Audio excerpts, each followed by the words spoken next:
Oke, Assalamualaikum warahmatullahi wabarakatuh. Halo anak-anak, bertemu lagi dengan Ibu Siti Ulia Zulhusna. Kali ini Ibu akan membahas tentang mitigasi bencana alam. Tapi sebelum kita membahas tentang mitigasi, kita akan membahas bencana alam terlebih dahulu.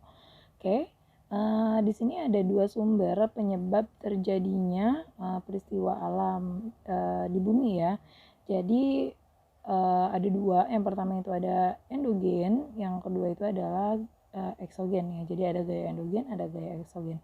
Apa sih gaya endogen? Gaya endogen itu adalah gaya yang berasal dari dalam bumi itu sendiri. Jadi dari dalam bumi ya, dia menghasilkan peristiwa yaitu berupa gempa bumi dan erupsi gunung berapi ya.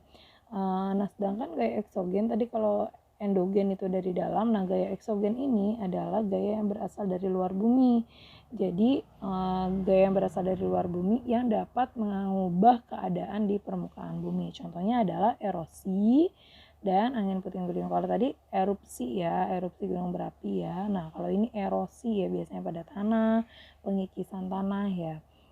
Nah, itu adalah dua penyebab terjadinya peristiwa di bumi. Ada endogen, ada eksogen, gaya endogen dan gaya eksogen. Oke, jangan sampai ketukar ya.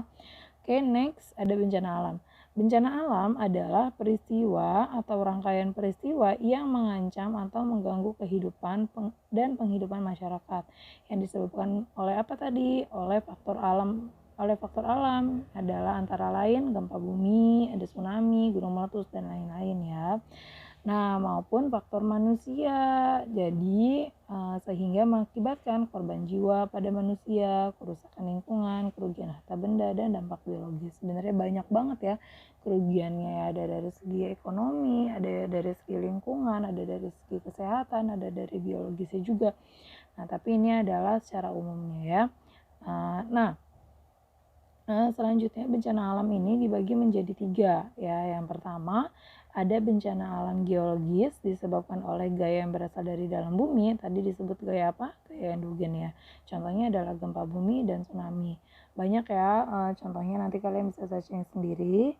Nah, selanjutnya ada bencana alam klimatologis disebabkan oleh angin dan hujannya.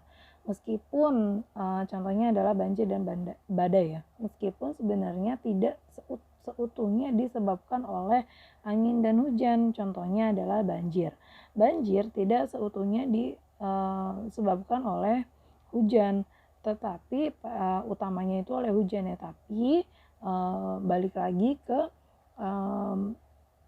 permukaan buminya, kita lihat dulu permukaan yang banjir itu terletak di mana. Kalau di perkotaan misalnya kita lihat di situ ada banyak sampah nggak di gotnya, atau penataan lingkungannya sudah bagus atau belum ya. Kalau seandainya di lingkungan tersebut tidak ada pembuangan airnya atau pembuangan airnya tertumpuk oleh sampah dan lain sebagainya, itu berarti ya sebagian besar disebabkan oleh manusia itu sendiri ya.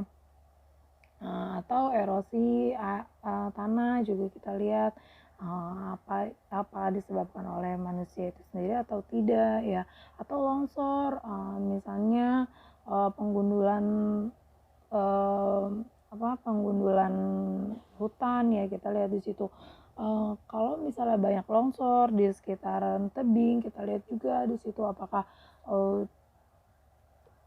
kayu-kayunya ditebangi atau pohon-pohonnya ditebangi ya untuk pengambilan kayu oleh manusia tanpa ada reboisasinya lagi ya. Nah, itu berarti balik lagi ke manusianya itu sendiri ya. Jadi penyebabnya apakah hanya dari alam ataupun dari manusia itu sendiri. Nah, selanjutnya bencana alam ekstraterestrial atau terjadi di luar angkasa. Contohnya itu adalah hantaman meteor ya. Nah, itu penjelasan tentang bencana alam. Jadi pembahasan kali ini Ibu hanya membahas bencana alam saja. Untuk mitigasinya Ibu akan lanjut di pertemuan selanjutnya ya. Tugasnya akan Ibu share di Google Classroom. Terima kasih. Assalamualaikum warahmatullahi wabarakatuh.